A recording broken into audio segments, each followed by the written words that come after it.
We've got to wait 2 more days, a pivotal Game 3 in Oklahoma City on Sunday night. And in Games 1 and 2, it's really been a tale of second halves. Both teams outscoring each other 61-42. Stephen A., which result do you think is more likely to happen, though, in Game 3? Neither. I think what will happen is it will be a replica of Game 1, except Golden State would win instead of lose. It'll be relatively tough, hard fought, but they'll play better in the second half and they'll win, but it won't be by a blowout. You see what I'm saying? Mm-hmm. So it's not going to be a OKC win, in my opinion, in Game 3. It'll be Golden State, but Golden State won't win the way they won in Game 2. I don't see Russell Westbrook shooting 5 of 14 and scoring just 16 points in Game 3. I don't see Kevin Durant attempting 5 shots in the second half in Game 3. I just see them being a bit more prolific. I definitely think they're going to make their presence be known. And Skip, if I had to pick what kind of game this will be, it will be similar to what happened last February when Steph Curry dropped 46 and he hit that shot from 35 feet as the game wind down. I think it'll be something akin to that. That's what I see happening in Game 3. By the way, in that game you speak of at Oklahoma City, the middle game of the 3 that they played during the regular season, Oklahoma City led by as many as 12 in that fourth quarter and led by 5 in overtime. Pretty impressive. Still couldn't close the deal thanks to that little number 30 for Golden State, that unanimous MVP. Kevin Durant did turn the ball over too much in that game also, and turned it over obviously too much in Game 2 the other night at Golden State. So I have a couple of qualifiers here. I'm going to say it again. If Steph's swollen elbow becomes an ongoing issue, all bets are off. I just have to say that. I don't know enough about it. They say it's fine. I'll have to go with it. You're going completely fine. I also want to throw this out. I got to give Billy Donovan and Mo Cheeks massive credit. Hey,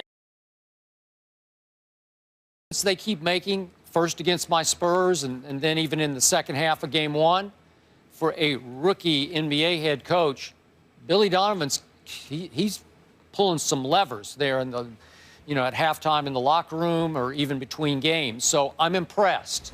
I feel that they could change the balance of power in the series with their coaching. But I'm going to say this again. Golden State is favored by 2.5 points by the odds makers, the people who know, going into Game 3 at Oklahoma City. I also throw the caveat in, my Spurs were favored by an opening 2.5 going into Game 6 at Oklahoma City, and that didn't get them anywhere. But that's the sign of respect that Golden State deserves to get.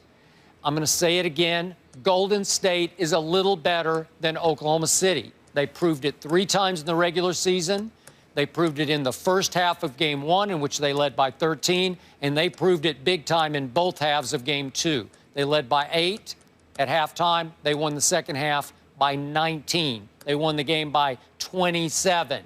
So to me, Golden State is good enough, if you will, better enough than Oklahoma City, to me, to win both games at Oklahoma City. Another good sign for Golden State on the plus side of the injuries. I don't know if you noticed, Stephen A., but Bogut looked pretty good in the second half the other night. He did. He looked spry. He did. He didn't look like his groin or his knee were ailing him or slowing him quite like it did at the first of the game when he looked a little limpy.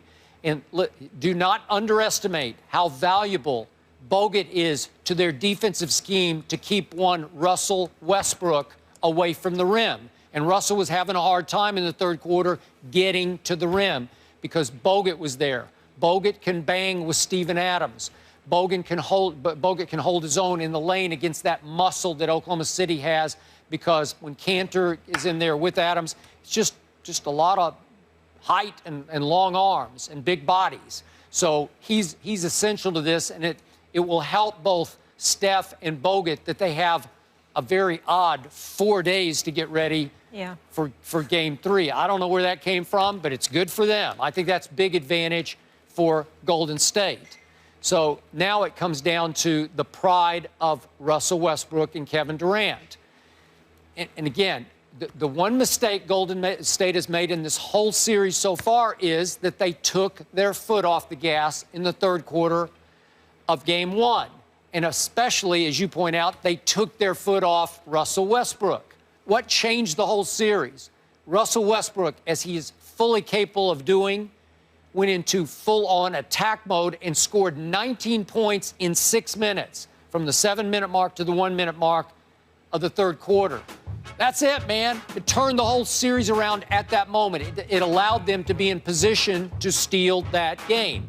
And then they literally stole it at the end with a glaringly missed call that took the ball out of the hands of the deadliest three-point shooter in NBA history, in Steph Curry, with 17 seconds left.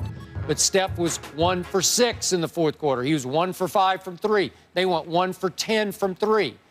I'm going to call that anomaly. I'm going to call it aberration. I don't think it will happen quite like that again. As great as I think Durant and Westbrook will be on Sunday night, we both think they'll win that game. And I'll go out on the limb again. I think they're fully capable of winning both games in Oklahoma City now that they've gotten untracked. Yeah, that's where you and I part ways. I believe it will be a split in games 3 and 4, and they will go back to Golden State for game 5, tied 2-2. That's what I believe will happen. That is what will go down. All I know is we will be watching. Yes, for sure. Absolutely. Mm-hmm. And speaking of Sundays, someone thinks an NFL fan thinks that Aaron Rodgers is ruining the game on Sundays. Yes, Aaron Rodgers, that bad man, ruining football. I'll tell you why after the break.